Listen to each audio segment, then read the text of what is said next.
You've spent an entire career fighting fires and rescuing the injured, sick, and dying.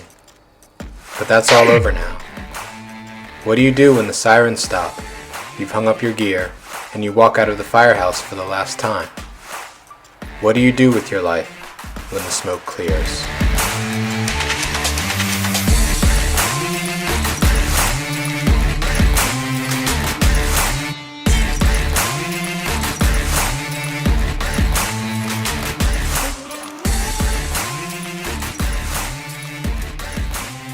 Welcome back to the When the Smoke Clears podcast. I'm Russell Miles. I'm here with Tony Ben Cosme.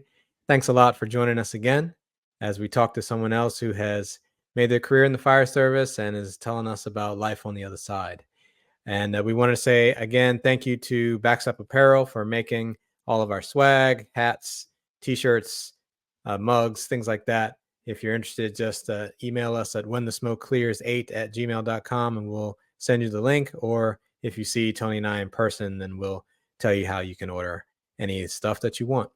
And so Tony's going to tell us about who we've got on the line with us today. Yeah, thanks, Russ. Once again, I'm going to say thank you too. I'm going to kind of repeat what Russ said. Appreciate all the listeners. Appreciate everybody giving your time. And our next guest, very respected, very, very, very respected. He was there when I got started. He's very influential. He basically was the ground floor for the department. He's the foundation on which this service is built on. This man helped put it together. You know what I'm saying? He retired after 33 years as a division chief, the community risk and reduction services. That's one of the many things he did. He was station commander at the captain level at Station 1, Station 2, 16, and 19. So basically all of Battalion 1, he was a station commander at all those stations. He basically wrote a third, this sounds crazy, wrote a third of our policy or influenced the construction of our policies and procedures for the county as they look today. And he was the battalion chief at our emergency communication system, kind of like in between when we first started switching over from more of a career-based system than the combination system where we had, he could explain more when we ask him some questions. And he was also an assistant chief, the shift chief on C shift, and was in charge of EMS there for a while. So he's done a little bit of everything after 33 years. So I don't want to waste any more time. Our next guest is retired Division Chief Mike Love. Thanks for coming, Mike. Thank you for having me. I'm really looking forward to the opportunity to talk to you. Talk to all our folks. Yes, man. Thanks for coming, brother. Appreciate it. Absolutely. Absolutely. And we were talking a little bit offline, but I know I came into the service in 2005 and Chief Love was already a division chief by then. And I think he had a few more years until he finally decided to retire. So I never got to meet him while I was on the job, but I'm glad that we're getting a chance to sit down and talk and hear all about this career where you wore many a hat, it sounds like. Yes, he did. I mean, I speaking for myself, I mean, he would talk to I'm a fire too. And he would take time and he would talk to me and he knew what my name was. It was like, you know, I mean, I got like 3 or 4 years in and he's spending time asking me what's going on with me. You're taken aback by this stuff when you're brand new, you know. This type of guy this chief was. Yeah. Thank you. Yeah, and that was a very important thing to me. Mm-hmm. Mm-hmm. So in fact, I found a photo of you and I at a meeting. I think you were doing recruiting at some point in time, maybe. Yes. Okay. And it was a Wheaton event. The business district would have those meetings. And we had our big display up there, and you were there, and so we got our picture taken together. Yeah, man, it was great stuff, man. Yeah, Oscar, I think, was the one who was in charge of that event. Yes, he was at that point. Yeah, yep, Captain Garcia. Captain Garcia. Yeah, first class. And that's so important to make people who are newer on the job feel welcome, because I mean, the fire service can be intimidating, especially if you if you're new and there's so much to learn, and you're trying to get used to the culture of the fire department and all there is that we need to be responsible for. And just to have someone come up and show some interest in you and make you feel welcome, and that goes a long way. So, yes, thank you for that, Chief. Absolutely. So we're going to talk a little bit about kind of your origin story, so to speak. So tell us how, where you were born, how you grew up, and what life was like for you coming up. Yeah. Okay. Great. Yeah, I'm a MoCo native. I was All right. born like Tony Rankin down at Tacoma Park at Washington Sanitarium Hospital, and that was 1954, and grew up in Wheaton, in the Glenmont area. Lived on Lindell Street, runs between Randolph Road and Georgia Avenue, about 3 blocks from fire station in Glenmont, and had a pretty normal childhood. Back in the 50s and 60s, especially in the 50s, things were pretty calm. After World War II, I think people were, really enthusiastic about communities, and a lot of community advocacy and involvement, and lots of things to do. And so, as a kid, other than your normal play, in 1950s, things were pretty stable at the time, and I think the biggest thing I remember, the first news thing I ever remember was Kennedy and Nixon election. And I didn't understand what all that was all about, but I knew it was a big thing because everybody was talking about it. Okay. Everywhere you went, they were talking about it. And so that was the first thing I remember. And then I started hearing all these words about Vietnam, and I said, "What is that?" And of course, we were getting involved in the battle over there between the French and the Vietnamese, and Mhm.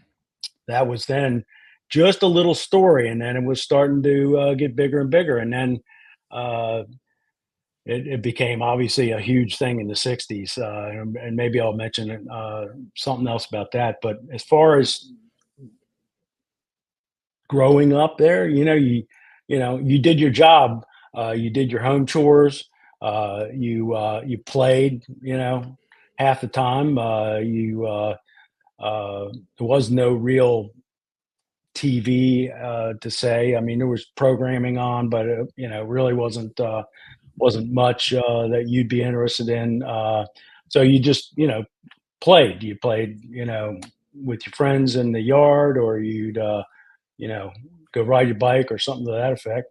I Once I got a bicycle, man, I was gone.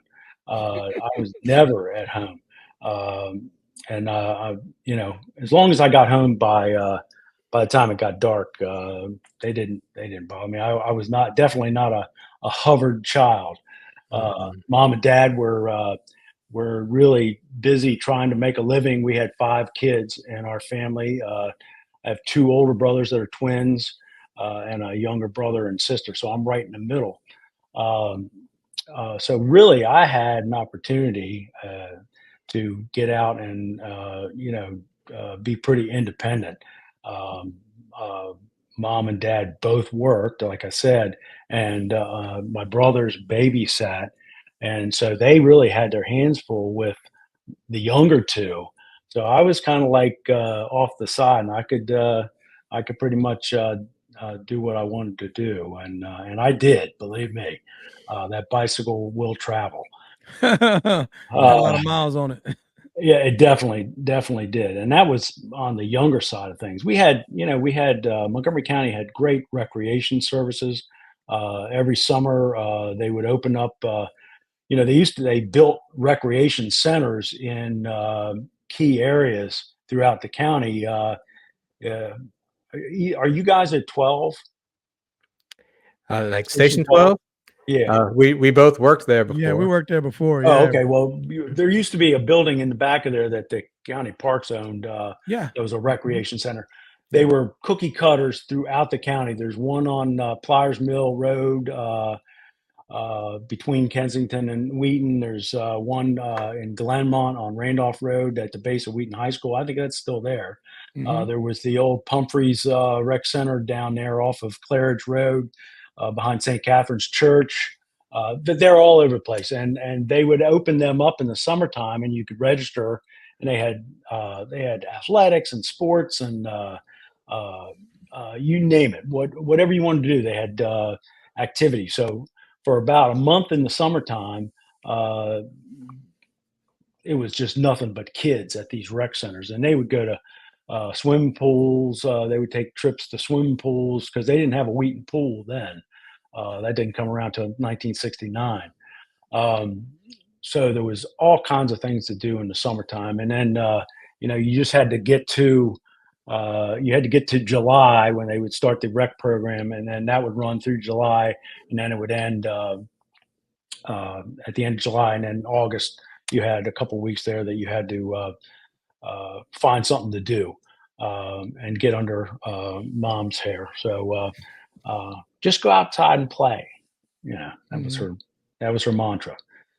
Um, so that was probably time up until about 12 years old, I guess. And then when I got into sixth grade, I started hanging around with some guys, and I think you then, yeah. And then I mean, then we were looking for stuff to do, Okay. and oftentimes, it was not necessarily trouble, but boys that are looking for something to do is trouble. I don't know how to get around it, and Oh yeah. you know, Yeah. Oh, yeah. we did Mhm. things that you probably it's a wonder none of us got seriously injured. Like they were building the townhouses at the end of Valleywood Drive down near Veers Mill Road, and you could go from one townhouse to the next on a ledge outside the townhouse on the third floor. So we were chasing each other around like a bunch of jerks, and we figured out that we could go from townhouse to townhouse to townhouse by climbing across this ledge and get to the end of the building. Nobody could find you. So uh, I get to about the third window, lose my footing, and fell 3 stories, Oh my and god. luckily landed on my behind in a big thing of builder's sand. So no harm, no foul, as they say. No injuries, but I thought, I didn't think of that happening. Yeah, and 12 years old, going into seventh grade, uh, you know, newfound interest in cigarettes, uh, Oh, wow. which was pretty cool. So there was drainage sewers all through. They put in a big sewer on Valleywood Drive, which came up just behind my house. My house was Lindell Street, and there was a dead end just up the street, Newton Street, which ran up right to the rear end of where Station 18 is right now at Grandview Drive. Mhm. And then there was a big, quite a number of acres of woods at the end of Newton Street that ran down to Wiseman Road, and where Valleywood Drive starts, one of the 5 splits they've got on the address. And then what they did was they came in and they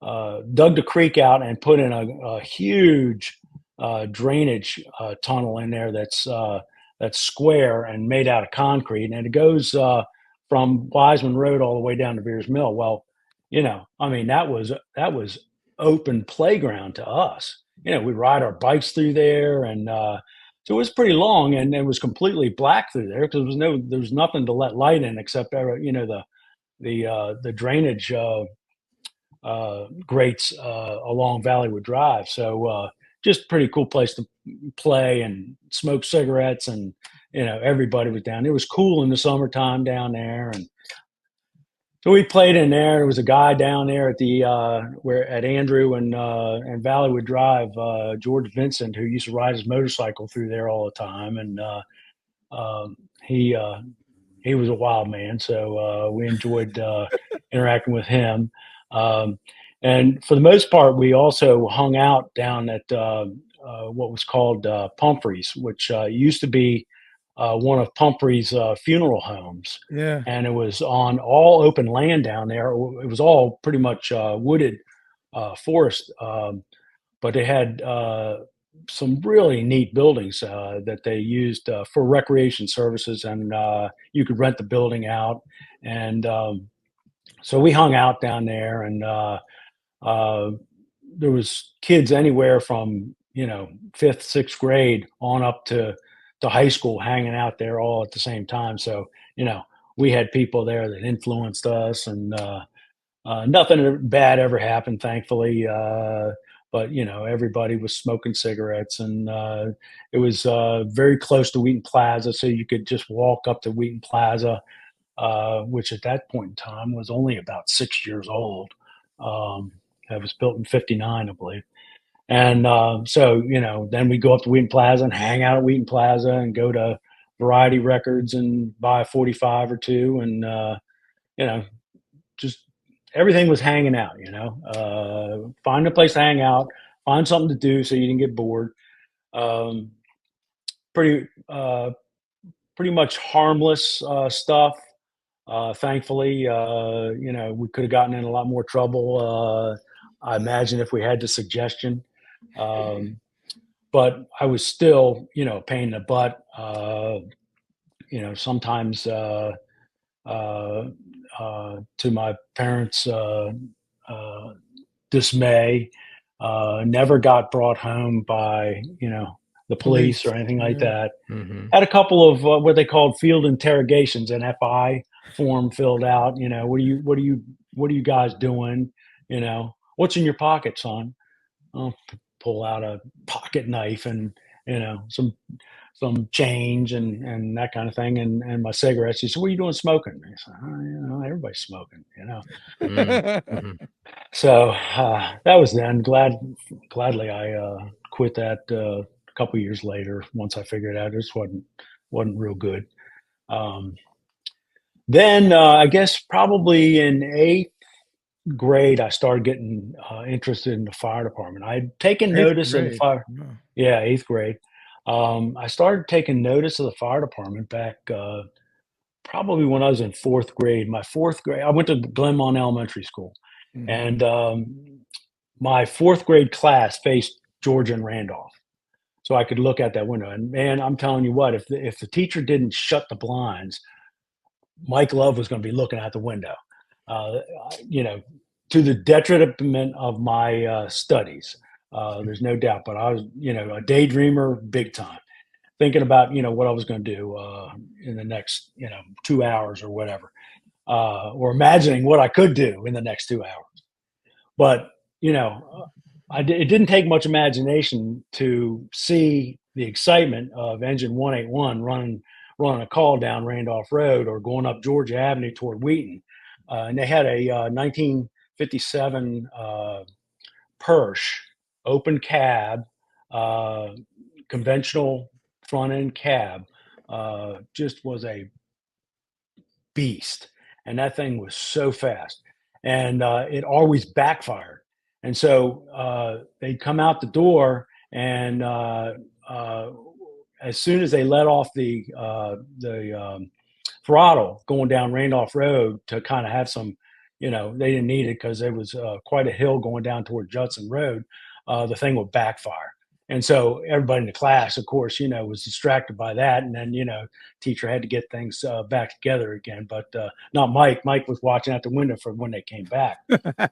I recall that, and I found out more later when I joined up at 18, that that piece was prone to have dead batteries. And so they would, everybody get off except the driver and push engine 181 out the door and get it to the hill, then drift down the hill, and he'd jump start it, and then they'd go, and then it would backfire, of course. Wow. So that was pretty cool. It just, they had to know everything that they had to do to get the piece going and get going on the call. and sometimes they weren't real reliable. Um, but yeah, so I took notice of this fire department thing, right? And so then I started going in there to buy cigarettes from the machine. They were like 30 cents a pack for a pack of what is it, 20 cigarettes in a pack or something like that. Mm-hmm. So 30 cents for a pack of cigarettes, that was pretty cheap, even cheaper than the 7-Eleven, which wouldn't sell them to me. I'd go in there and just, wait till the engine room cleared, and I'd go buy a pack of cigarettes and then look at the trucks. And nice folks. Never was I run away from there as a kid. So I just came around every once in a while.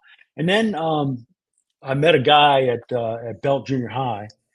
Belt Junior High has been named Louderman Middle School now. They closed for a number of years. And in fact, we had a pretty dang on significant fire in Belt Junior High that got to about 3 alarms and was, a pretty good challenging fire. Somebody had said it, but anyway, I ran into a guy that was a year younger than me, Jim Demopoulos, who you probably heard his name. Everybody knows him as the Greek. And Jim and a guy named Chuck Gibbs. Chuck's dad worked at Station 12, Bill Gibbs. In fact, Bill Gibbs, Chuck's dad, was one of the first career firefighters in Prince William County when they opened the Dale City fire station. And he left Montgomery County after about 12, 15 years and went to Prince William County, and then he retired there later. So Chuck Gibbs was the guy on the bike, and he would go to fires. He would go to firehouses throughout the county riding his bicycle. And so he influenced a number of us. And one day, I know Jim Demopoulos likes to tell the story of when he got his first bug of the fire department. They were at Congressional Roller Rink, which was off of Congressional Lane there, where Congressional Shopping Center is now on Rockville Pike, just north of Rollins Avenue. And he said, roller skating, come on, let's go to the firehouse.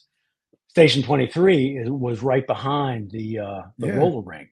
So Jim, I wasn't there for this time, but Jim and Chuck went in there and started chatting up the guys there. And of course, they had all these beautiful B model Max, vintage, excellent fire trucks, back step only, no jump seats. Right. And so, you see, then they get a call, and of course they were likely to get a call because they've always been busy. For a kid to see them, the bells go off and all the guys come running out in the engine room. This is before Station 23 had a platform, and then boom, off they go. Guys barely hanging on, getting their gear on, all that kind of stuff, and so that's pretty damn exciting for a kid. Especially, the impressionable age of junior high, which is what we call them, junior high instead of middle school now. Middle school, 8th grade, 9th grade. So I started talking to Jim. Jim actually jumped as a member at 18 before I did. He was probably in 8th grade at the time. I was in 9th grade when I finally did join up. They had an organized junior program at Station 18. Actually, Station 18, 5, and 21 all had an organized junior program, but each station had an advisor, and then they had a main advisor. So they had actually had activities that we engaged in. We would march in the parades, and we would do fundraising for our group, and we had uniforms, and we did training and all this stuff as a kid. I mean, we weren't even in high school yet, and there was all kinds of guys that were anywhere from our age up to 18 years old, which is what you had to be to ride as a volunteer firefighter in Montgomery County, pretty much. I think actually there were some places that had insurance that would let their juniors ride at 16. I think Right. Laytonsville was one of them, and a few others. But Kensington was, had drawn the line at 18 years old because of insurance purposes, which is probably not a bad idea when it comes down to it. And the thing about the junior program, which we changed later, called it cadet program. It was prior to the high school cadet program, but we did call it the cadet program, which sounded a little more, I guess. It sounded a little bit more professional, I think, than juniors. And we didn't want it to be confused with the junior fire marshal program, which was one of the insurance companies, State Farm, or one of them had the junior fire marshal program. We didn't want it confused with that, and junior just sounded kind of goofy, so we went to cadets. Right. So we had all these older guys as well, 10th, 11th, 12th graders that were well ahead of us who'd started early too. And they generally would take us under their wing and vet us out, if you will. I mean, every fire station vets their people out. And when you're a volunteer, if you don't fit in, it doesn't take them long to figure that out. And they find ways to encourage you not to be around anymore. Any number of ways. Some people don't last through the so-called orientations that we used to have. What do they call it? Hazing. Hazing. Hazing. Yeah. Hey, I don't necessarily agree with it as a way of orienting people, but it does tend to tell you who can take it and who can't. Right. Some people get hazed their whole career, So I don't know if you guys ever met Dave Henry. Yeah. Dave was a captain at Station 7, excellent guy. Dave was a junior and an early volunteer at Station 24, and he had some guys that were so brutal to him. And Dave, Dave had that personality where he just took it and yeah, okay, no problem. What a great guy. But John McNeese just was all over Dave all the time, and many other guys.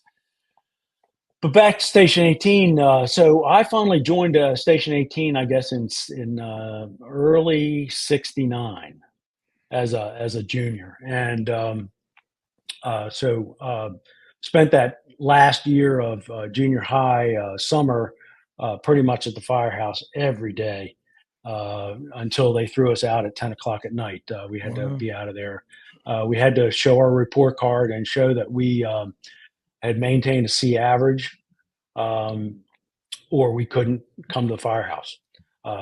So that was good incentive to make sure that your grades were up and that you were, going to school, obviously, because if you weren't going to class, if you're cutting class, you were not going to get a C.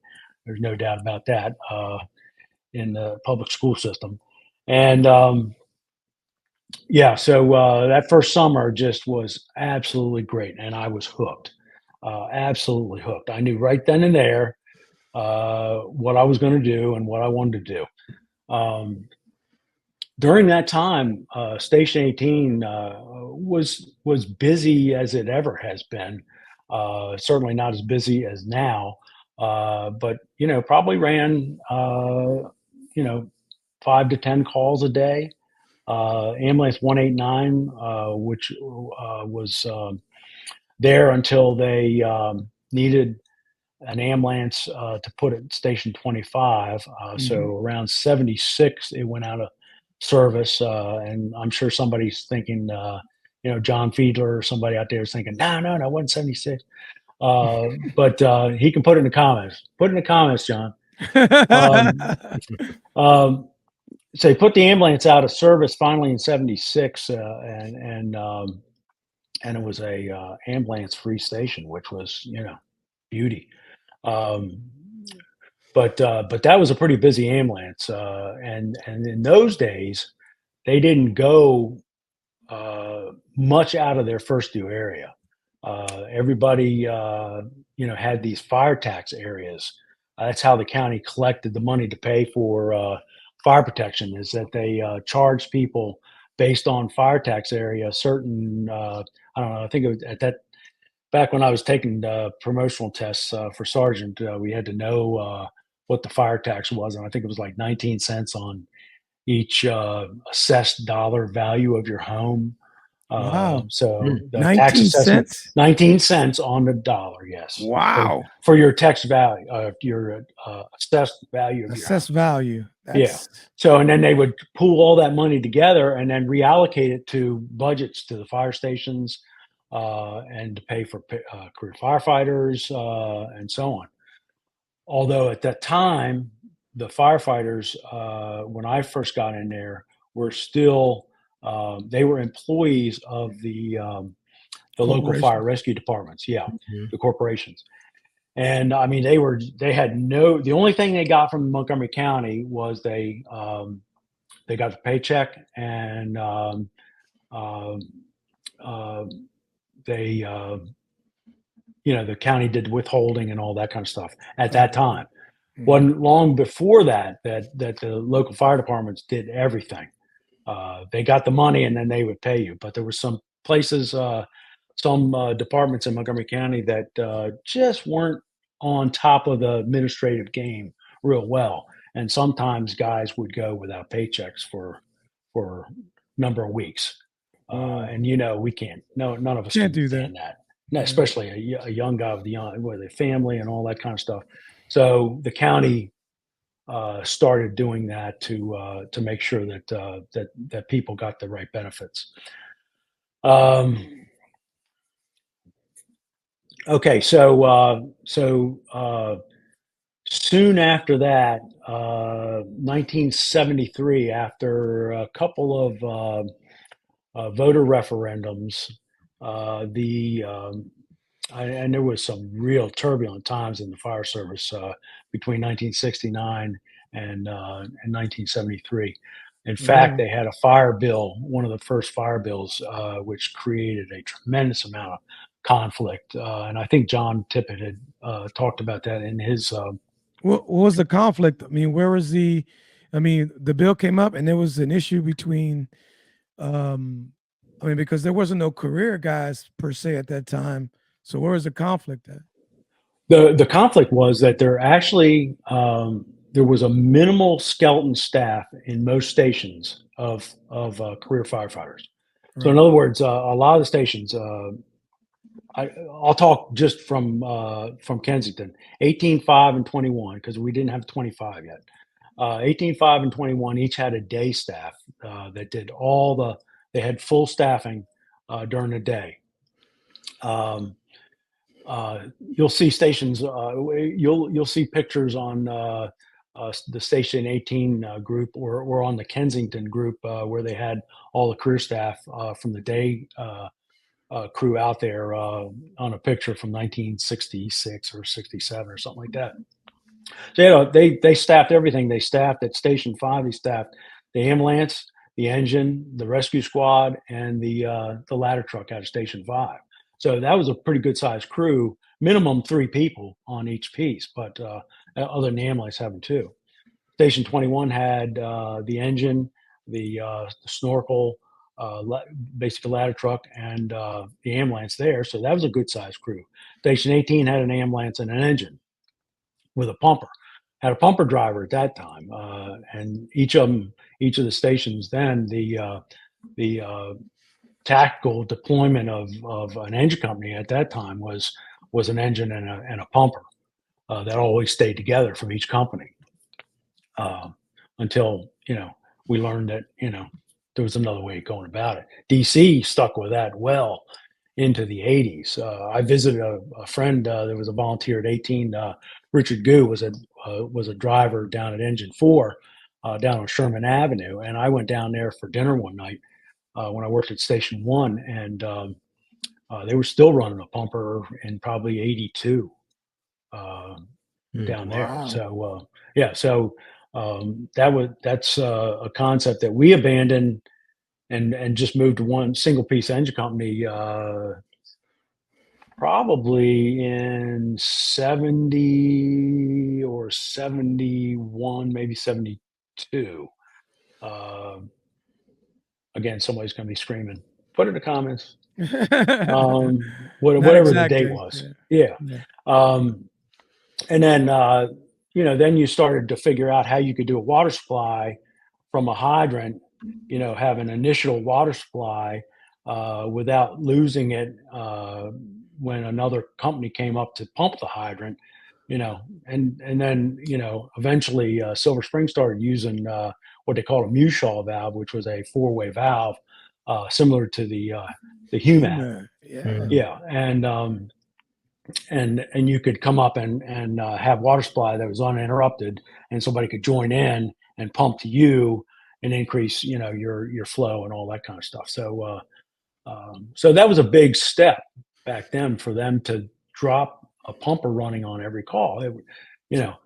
And then they had to develop, policies and procedures for how they were going to then run a box alarm, because if you had a box, let's say at Arcola Towers at Arcola Avenue and University Boulevard, you Right. had Kensington, Silver Spring, uh, two different fire departments. So you had to have some consistency there. So they did agree, I think, consensus wise, to some procedures on how they would do that. There was a time when you would get nobody out of your company or your department in your fire tax area. It was just them. So in other words, Silver Spring would run their calls, Kensington would run their calls, Rockville would run their calls. So no mutual aid. You didn't have any mutual aid back then? Correct. Until they finally got things together. Part of that fire bill in 69. So I guess the point I was making is there were career guys there. So there was that conflict there. The career guys wanted something with a little bit more control, a little bit more consistency for how they were treated. I mean, things were even so. Though some companies were very good and very fair, there were some that were very arbitrary and capricious in the way they treated their employees. I think I remember my father-in-law was fire chief of Bethesda Fire Department. So marrying my wife, Linda, she was used to the fire department. Her dad was a career firefighter starting back in 1943. Then he went away for World War II, came back, and then worked a full career till 1976, 32 years. Here in Montgomery County? Was it here in Montgomery? Here in Montgomery, he was at Bethesda Fire Department. Wow. Bethesda Fire Department, Chevy Chase Fire Department were the first two fully career fire departments. So 24/7, they had full career staffing. Okay. Yeah. So, but they pretty much did their own thing in their fire tax area. At some point in time, they might have to ask for help, on a fire or something like that. At some point in time, if you ever get Jim Demopoulos on here, Jim has done a lot of study. Jim researches the history of, especially Kensington 18, is one of his loves that he, just has been so dedicated for so many years. And continues that. But he has gained a heck of a lot of knowledge about how things transitioned over time, where you had two different dispatch centers. We had a dispatch center that was at Station 16 on the second floor for down county radio calls, and then you had a dispatch center up at the county roads garage, which was off of Goshen Road. I'm thinking Goshen Road. right behind where you know where Hershey's restaurant is there along the rail track. In Yeah. Gaithersburg? Yeah. Okay. Yeah. Just Off down of from there was a county garage in what do they call that? Oakmont? Is it Is Oakmont. off Oakmont. Oakmont? Yeah. Oakmont was Yeah. off Oakmont Avenue. Yeah. Yeah. Thank you. Thank you. Yeah.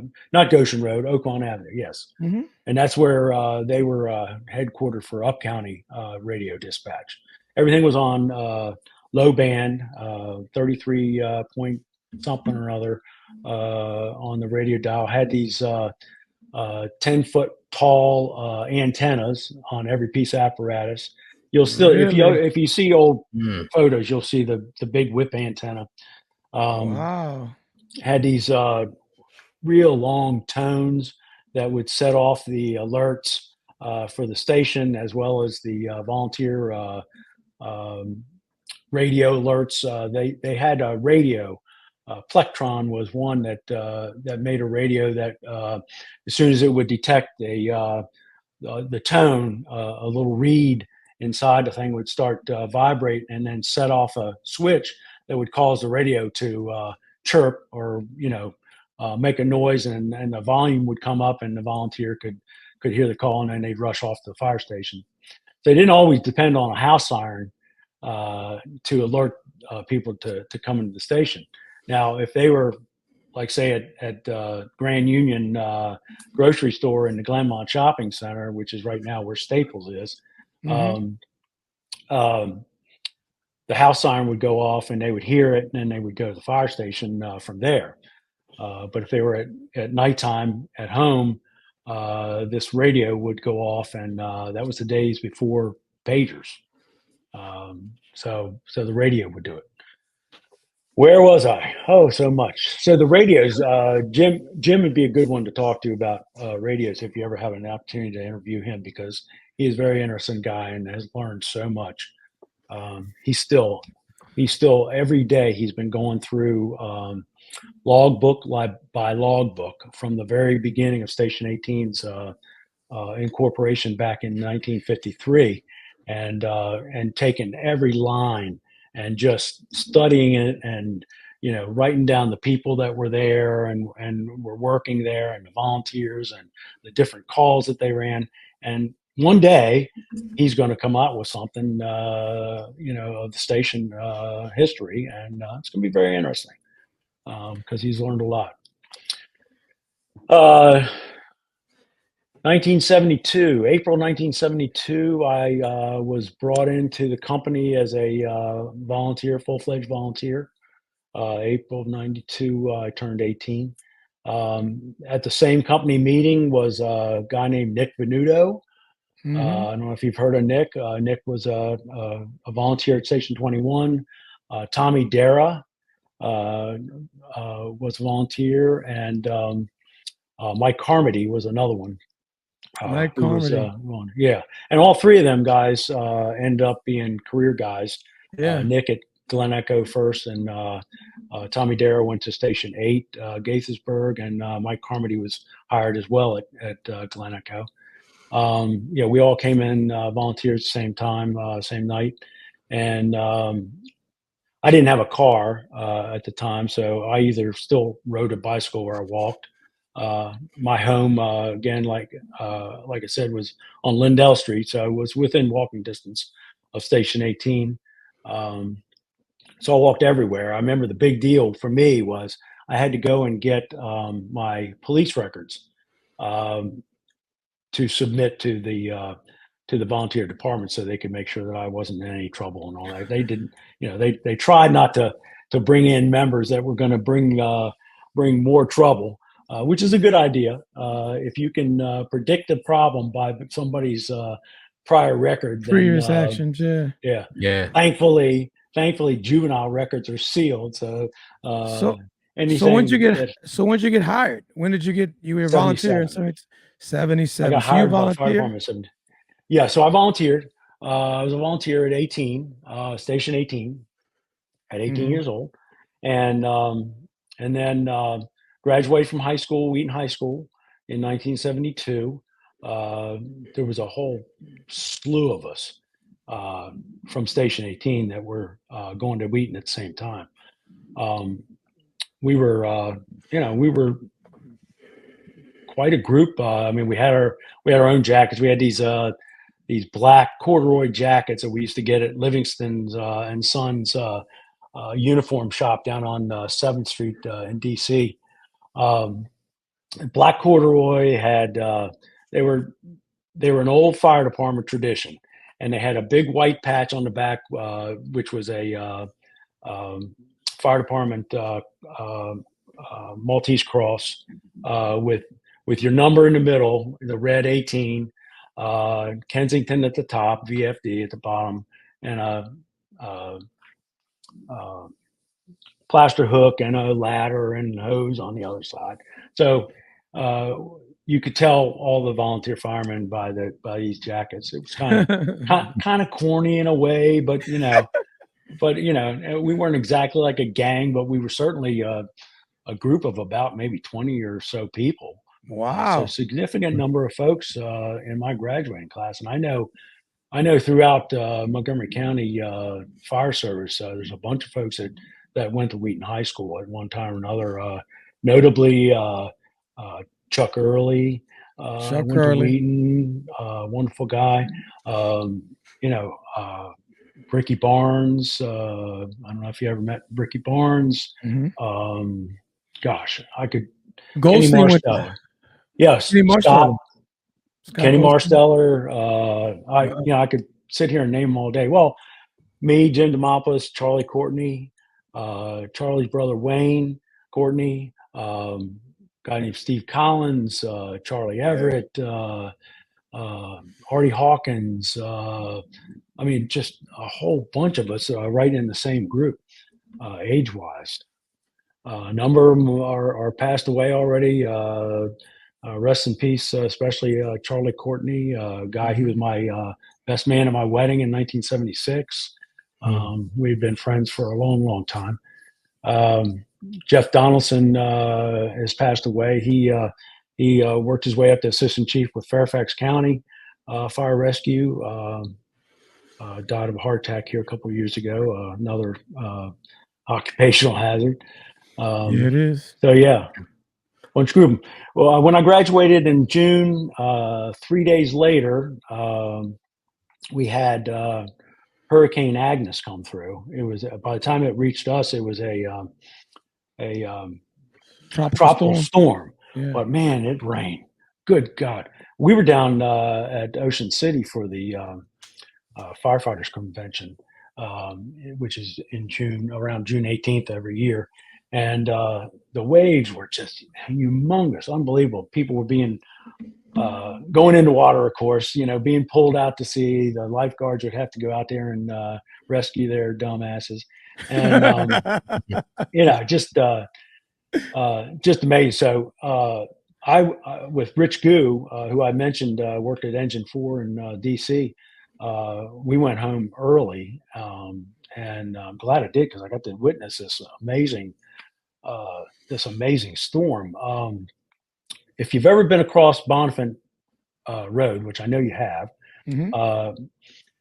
When you come off of Lay Hill on the Bonifant Road, it goes downhill to I think that's Paint Branch. I think it's that's Paint Branch. Northwest Branch is a little bit further west mm-hmm.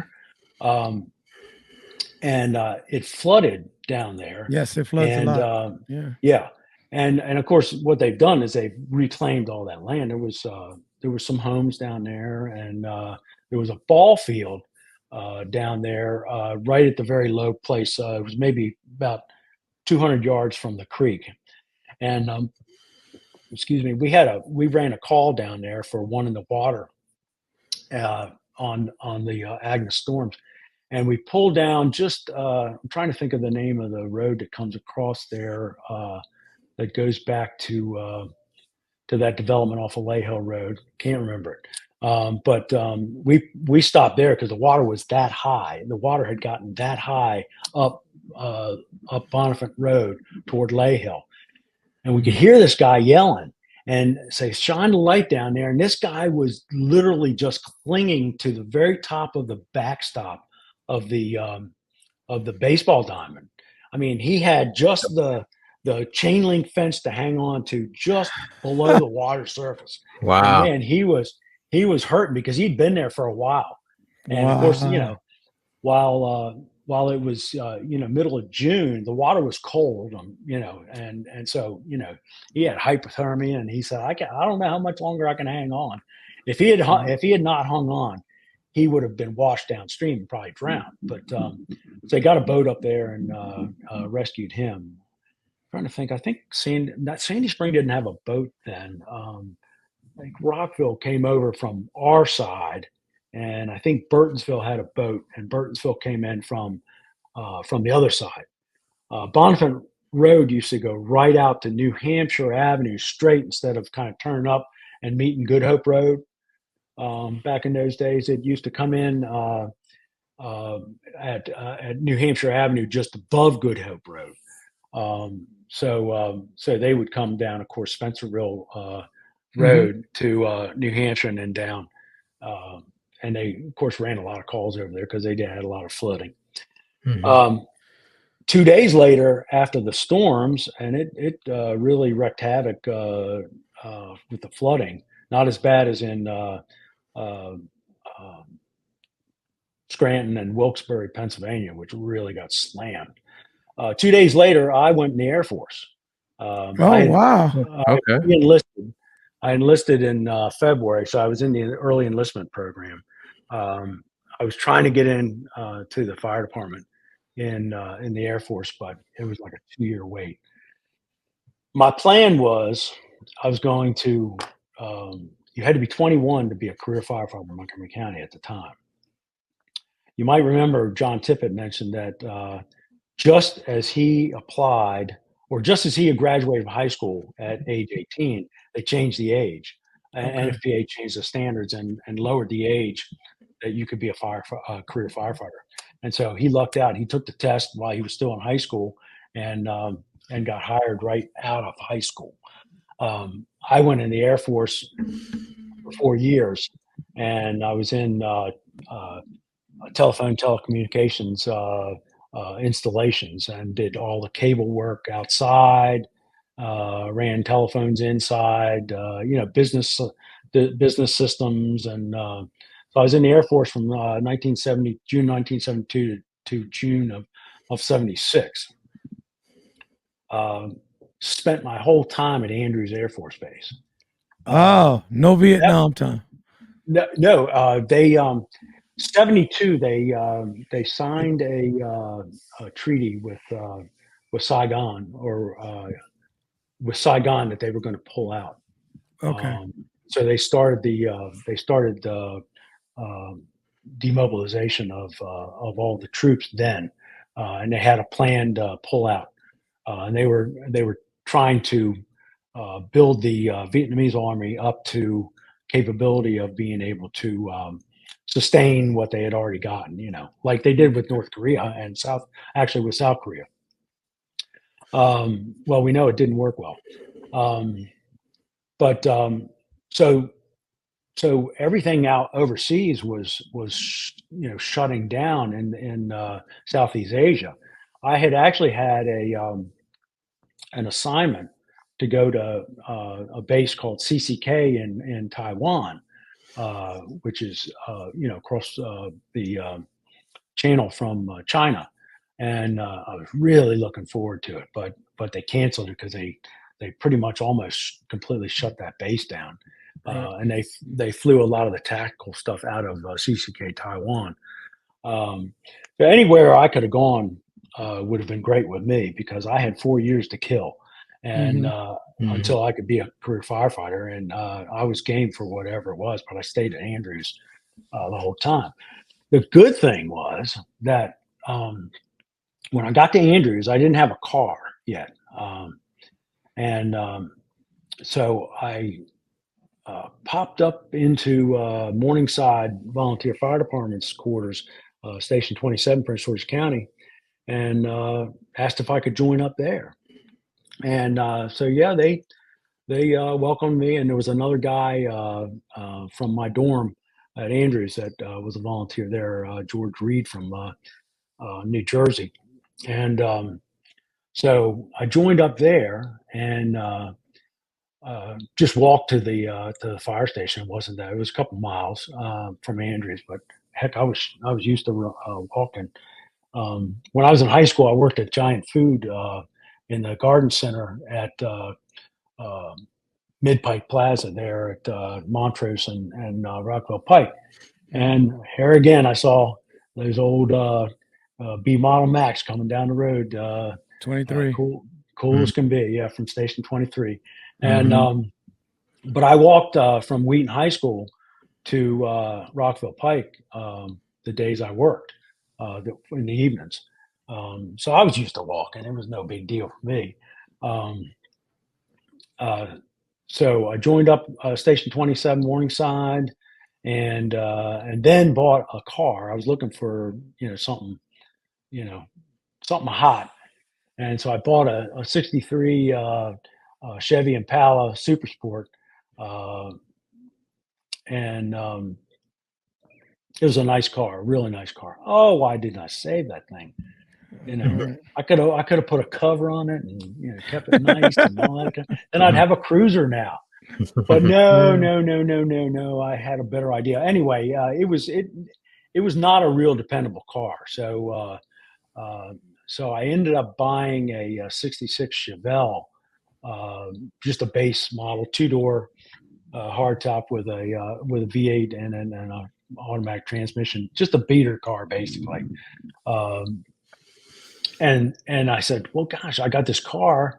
Uh, I should just live at Station 18 and commute every day because they really didn't keep much tabs on us. They really didn't care if we stayed in the dormitories at Andrews or if we had an apartment off base, whatever.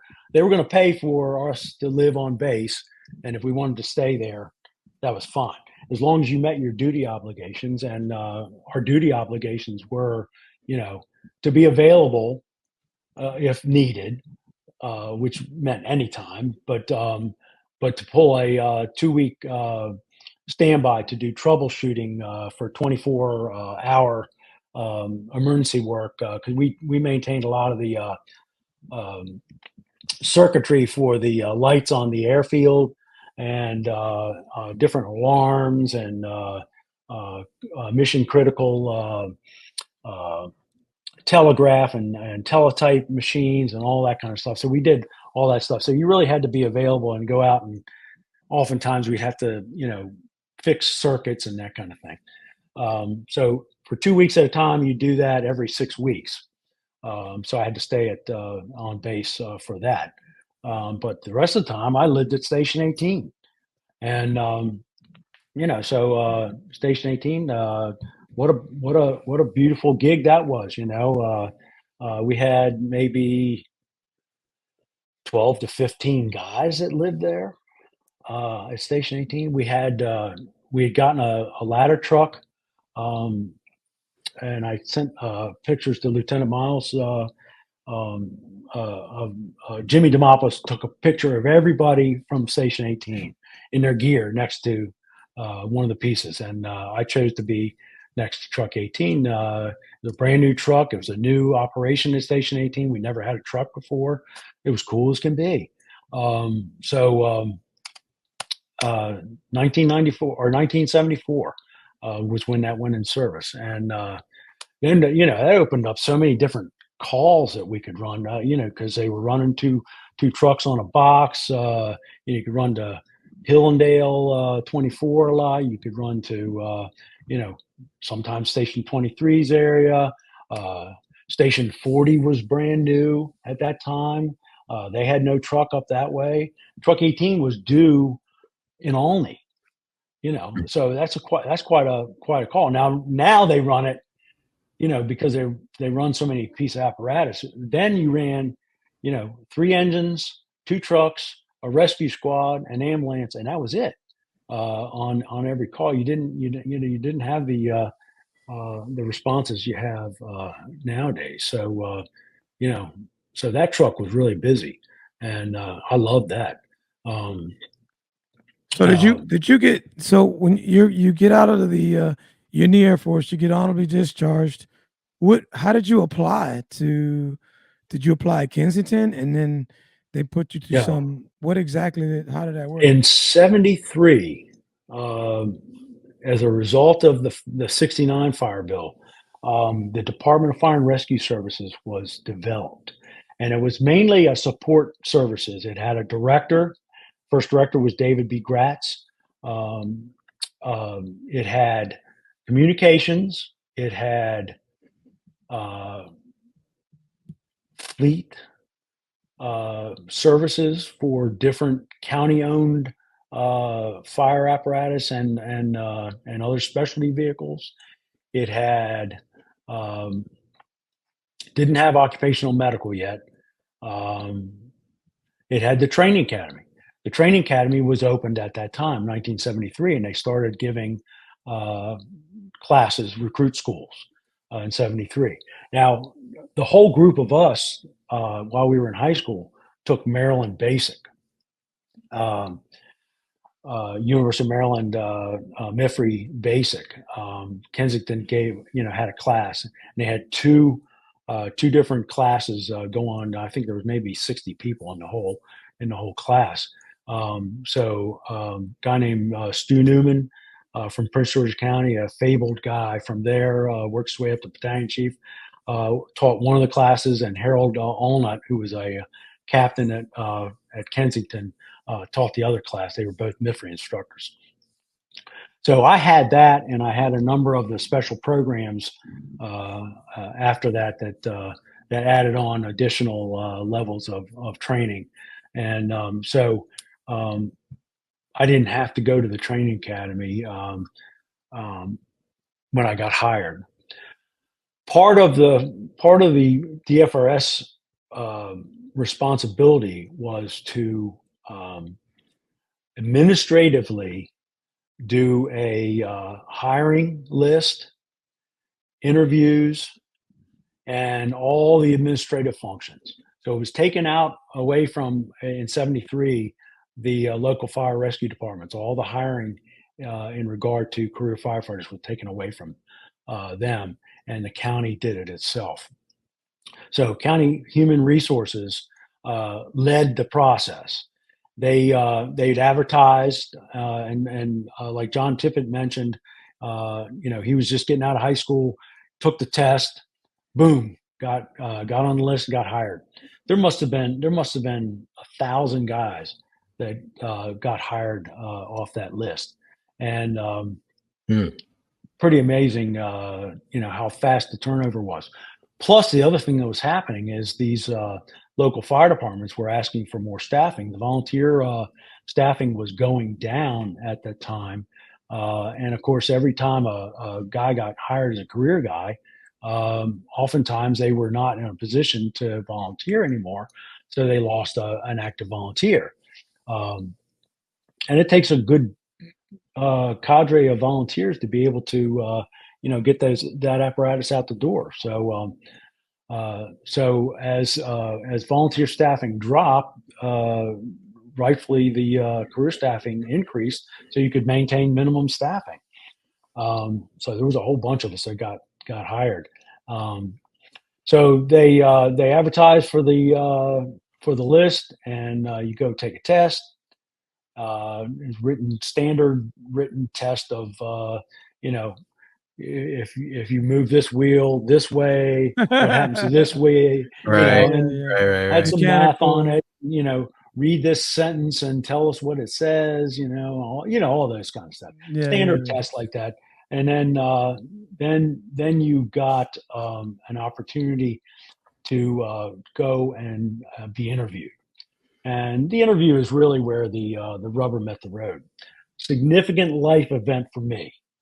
Because I was not an outspoken, I was not a real confident, comfortable person speaking. I was super nervous, and fellow that was on the interview panel, it was Will Little, Lieutenant Will Little, who worked for Montgomery County Fire Rescue. She was the one who trained paramedics at that time. We had just had a brand new program start up with paramedics. I'll let somebody else tell you about that. Mhm. Mr. I'm trying to think of his name from personnel, and Chief Joseph Hawkins, who was a volunteer chief from Damascus, but was also a major with the police department. We're on the interview panel. He asked me the question. He said, "Mr. Love, how can you expect to do well at this job, which requires a lot of training, when your grades in school were so poor?" Because Mm, they got all of our records for school, Wow. and uh, before I started hanging around at Station 18, they required us to have the C average. I got really poor grades, D's and E's. Man, I just did not apply myself. I was a terrible student. Uh, Mhm. Interested in what I was interested in, like tearing down, old lawnmower motors and, building, mhm, putting them on bicycles and you know, Yeah. uh, Yeah. anything, tear it apart and put it back together and all that kind of stuff. I was interested in any of Yeah. that. I was all over it. I was all over the fire department, but mhm, I didn't want to do any schoolwork. So anyway, I was dumbstruck what I could say to, to answer this question. But he caused a light bulb to go off in my head. I admitted to myself that one, I didn't know what to say, and two, I had goofed off. Now, how am I going to better myself going forward? I was getting ready to go to Montgomery College the next semesters, the fall of '76. My wife and I were going to get married in October '76. Um, so, could I be successful at it? Well, I was successful at significant training that the Air Force put us through. Quite a bit of academic stuff too that they were doing. Um, that was the Air Force was a huge maturing opportunity for me. So so got on the list. I got hired. The first call that I heard from was from Glen Fire President John Kennedy. He said, we chosen your name off the list, and we would like to come and we'd like you to come and talk to us and consider employment with us. Um, so um, so I went and met with them, and I was not going to be choosy. Gleneco was not a very busy place and not what I was used to, but I was going to give it a shot. I certainly appreciated their taking the risk on me, and so I went down there, and they were, wonderful people. So I got hired by Glen Echo, got hired by Montgomery County, and was assigned to Glen Echo Station. We were employees of Glen Echo in those days, um, but got our check from Montgomery County. Um, just a great opportunity. I had a lieutenant. Back then, it was sergeant, lieutenant. Technicians drove, and Lieutenant Phil Stillerman, who later became career chief there at Glen Echo. There were three different shifts. ABC. Danny Irvine's dad was the lieutenant on one shift. Mhm. Dickie Arnold was the second lieutenant, and Phil Stillman was the third lieutenant. Um, Started work, man. I was, excited to have that job because I'd honestly been looking at that job since I got into the fire department in 1969 as a junior. That's what I wanted to do. That's the reason why I went in the Air Force for 4 years to uh, pitter away that time. It wasn't pittering away. It was a good, excellent experience. But um, got hired as a rookie. Didn't have to go to Fire One at the training academy because I had Maryland Basic and I had EMT as well. I had taken that as a volunteer. So went to Firefighter Two, which is I guess it was about a month long. Had Lieutenant John Pugh was our instructor, and Warnie Stevens was the second instructor. And Stevens. Yeah. Warnie Stevens. So two really good Yes. firefighters. Yes. Now, let me go back real quick to something happened to me in June of 1976.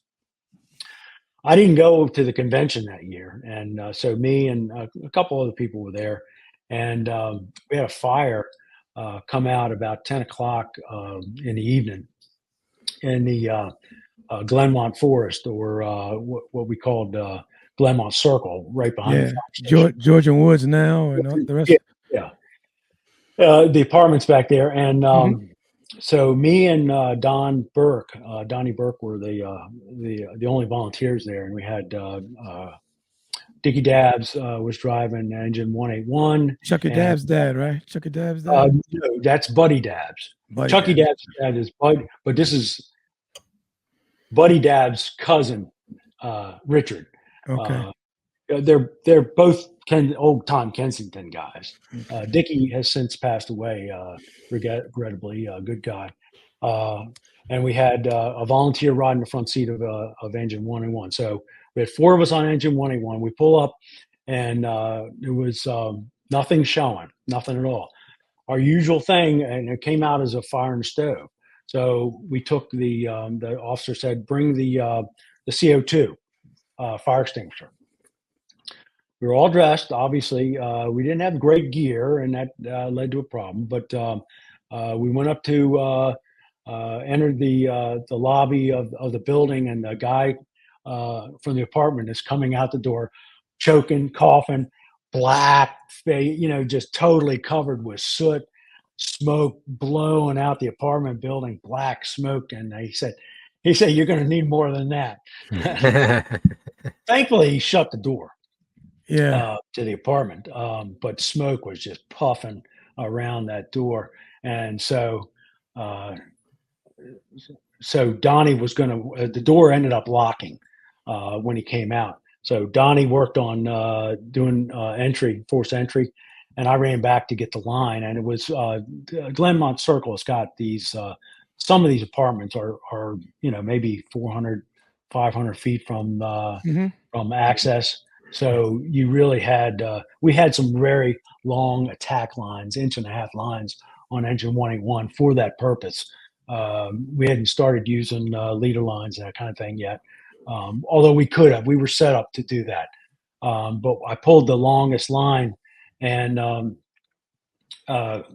didn't do a real good job of flaking it out, and got it up to the door. And just as I got up to the top of the steps, the line charged, so we had not had a chance to really get all the kinks out. Donnie got the door open. We got down, put our masks on, crawled in.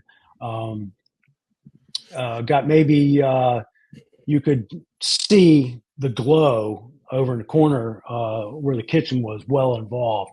But what we didn't realize, the third floor on these apartments, they had cathedral ceilings, and the cathedral ceilings were tongue and groove.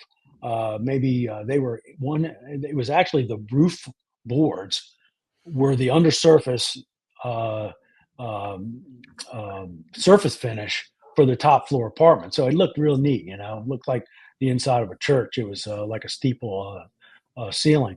But the ceiling, what we didn't realize, basically the roof, which had been finished in a pretty good urethane finish, was rocking. And so we get in there about, because we were always taught, don't open your line until you see the fire. Well, we saw the fire, but we were in a pretty safe condition. We thought we got about maybe 15 feet in the door, and man, it started. We were cooking. And Donnie said, "Man, you got to open this line up." I said, "Okay, hold on a second." So as soon as I opened the line up, we had an air pocket from the kink. And so we got about 30 seconds of flow from 1.5 inches, and we had used all fog lines then. Man, it created the best sauna that you ever would have thought of. And both of us knew right away that we were getting burned pretty bad. the good thing is that, the steam did a very good job of putting the fire out. Other than, there was still some burning in the kitchen, but it did put the ceiling out and all. But man, we were burned pretty bad.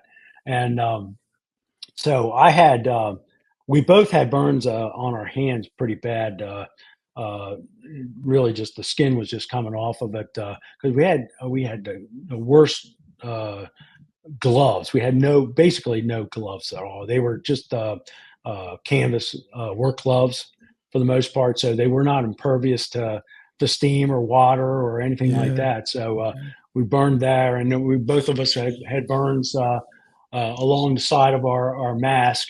The mask, saved our face, but Mm. down along underneath of our chin, because we didn't have Nomex hoods No then. hoods, no hoods. No hood. So we had a collar up, ear flaps down, so oftentimes, the lower part of your ears and your neck and your cheeks would get burned Mm. on a just a regular old fire. This was pretty a pretty good one. So when I got hired and then went to school, I was a little concerned because it was the first time back. As soon as I was cleared uh, to resume volunteer operations, and had not had another fire until uh, until I saw a fire in the high temp room at the training academy. It had been that long. It just unusual that I missed some of the fires as a volunteer during that time. So I was a little concerned about how I was going to be when I first felt heat again. But luckily they never said a word to me about it, but they all knew that I had pretty significant burns, and I still got the scars on my wrists to show it from that particular fire. So I'll Mm. never, it'll always be a legacy moment for me. Wow. But they did a good job of working us through. They pushed us pretty hard, and man, our training was really good, and And I really it was all enjoyed up it. at it was all at the academy. You did that, and how long did that little? We just did academy classes. You didn't Yeah, necessarily do that. I only did fire two Okay. with the whole career group. All right. Others that had come in, some had no training at all. Others Okay. had uh, had fire training but didn't have EMT, so their department sent them for the whole thing. Glen Echo needed the staffing, so they wanted to keep as many people out of the training loop as they possibly could. So I So was only there for 4 weeks. okay, so you're doing your rookie year there. You have a preceptor and everything. That how was your rookie year, and how did that go, and where'd you go from there? It was good. My lieutenant was a no nonsense guy, which most of them were. I mean, there was no mealy mouth stuff. These guys were, most of them were veterans. A lot of them were World War II veterans. If not, they were Korean veterans. They'd been through some tough stuff. They put it right to you. When I went there to get my gear, Lieutenant Arnold, he did not mince words. He said, listen here, boy, this ain't no Engine 82, and that was his mantra back then, because Engine 82 in the Bronx, South Bronx, was on every firefighter's mind at that time. Dennis Smith had just come out with his book in like 72, and so everybody read his book about life in Engine 82 in South Bronx during Bronx burning. Yeah, hell Hmm. yeah, And yeah. he said, I mean, this is a bedroom community. It's high income.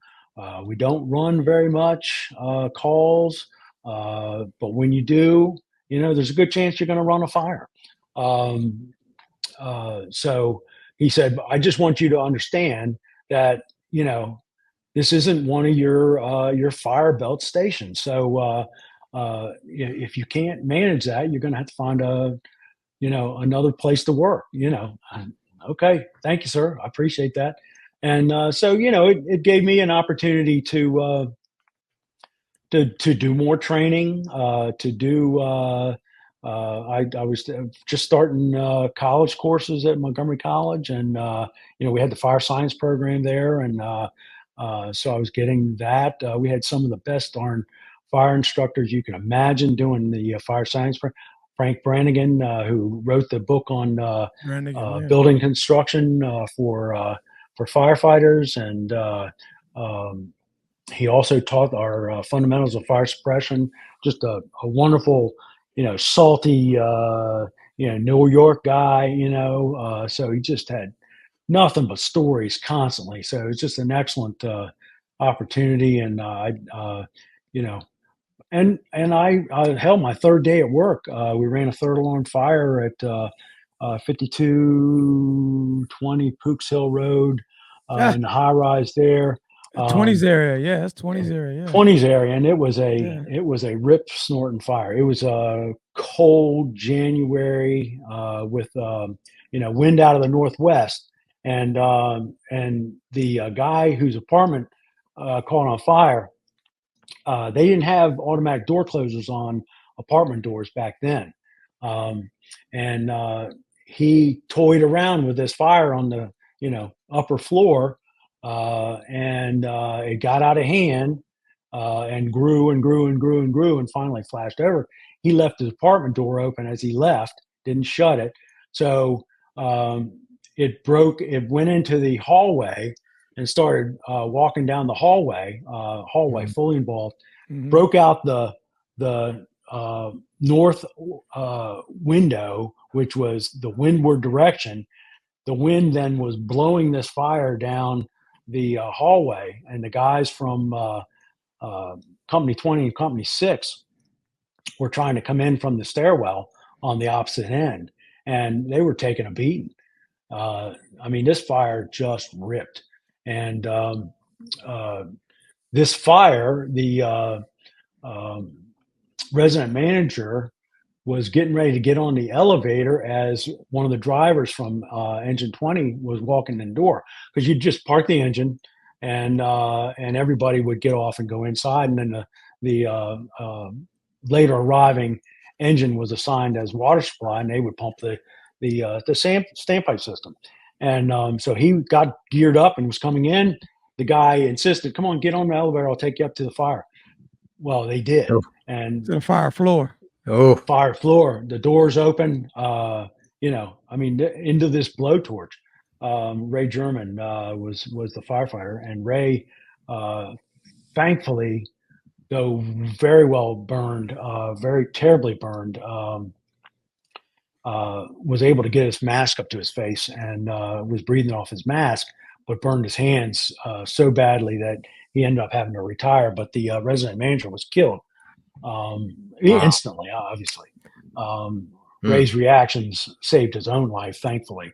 But there was not going to be any help in the other fellow. We got him out. Went to like a third or fourth alarm. Yeah, I think John mentioned that fire.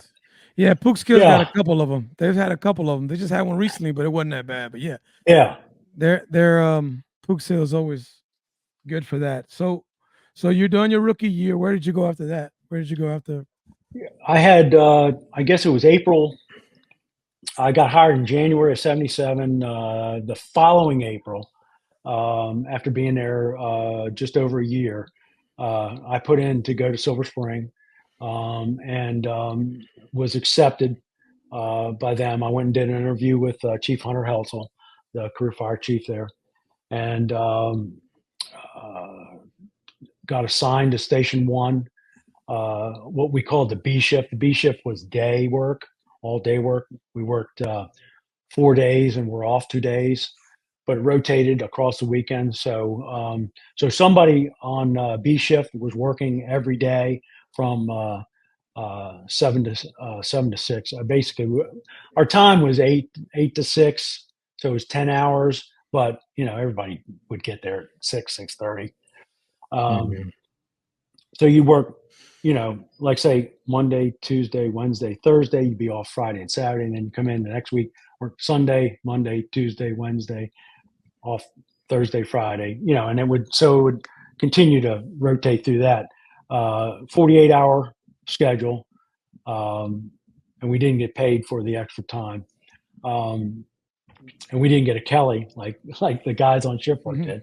The shift work guys worked 3, 3, and 3 days, 10-hour days, 3 14-hour nights, and then they'd be off for 3 days, and then they'd come back in and start over again. Then they had a floating Kelly that would it was all figured out through mathematics, so that you would get down to from like a 56-hour work week down to a 48-hour work week per Fair Labor Standards requirement, federal labor requirement. Yeah, so worked the day work at Station 1, and then worked that for, I guess, maybe 3 months. It was a good orientation to get used to Silver Spring, although oftentimes you would be detailed to the other 2 stations. Being a Station 1, it was nice because I was either on the usually on the engine, because we ran 4 on the engine during the day, 3 on the truck. We had a 1960 American LaFrance tractor drawn aerial there, and so what that would be a driver, usually a technician or a sergeant riding front seat, and a tillerman. So a rookie or a young guy like me was going to be riding either line on the engine or layout and backup. So I worked that for 2 or 3 months, and then got moved up to the 2nd platoon, which was we call them A1, A2, and A3. I was on the 2nd platoon. Jimmy Cena, which was Susan Gardner's dad, Gardner. Tommy Gardner, his wife Susan, or Debbie. I'm sorry, Debbie. Yeah. Susan's her mom. Susan is her mom. Jimmy Cena was my sergeant, and Lieutenant Larry Thomas was the station commander. And then Jimmy Cena got promoted and went to lieutenant at Station 20, and Bob Steffen was my sergeant at the time. Worked with Bob for another couple years, and then I got made a technician. You took a test. You had to be checked out on all the apparatus that was at Silver Spring, and be checked over by Bob Allwang, Chief Bob Allwang. Later, he was a technician at the time. He did all the driver checkouts and anointed you, and put you through the paces to make sure that you knew what the heck you're doing. And so got checked out there, and went to Station 19 as a technician on Bob Allwang's shift, and worked at Station 19, and then got transferred to the 3rd platoon there under Lieutenant Kevin Bickle. Lieutenant Kevin Bickle got promoted, or Sergeant Bickle got promoted to lieutenant, went to Kensington, and then he ended up going to the Navy and became a naval officer, and worked his way up to commander there. We got at that time John Kraft, which is Clinton Kraft's dad. Clinton Kraft's dad. He was my sergeant then, and then I got promoted to sergeant in December of '82 after taking the promotional exam. I took one promotional exam in 1980 and got on the list in the well qualified, but there were so many people on the list that it just never got down to me. In the meantime, I was able to work as a technician on the list. So anytime they needed a fill-in officer, a list person on the promotional list either was hired overtime or was detailed to fill an officer slot. Wow. And so I got a lot of experience as a technician riding the front seat of the engine or a truck or whatever was going out the door. That's good. Yeah, no, it was a great way to transition. It's like, the master firefighter today.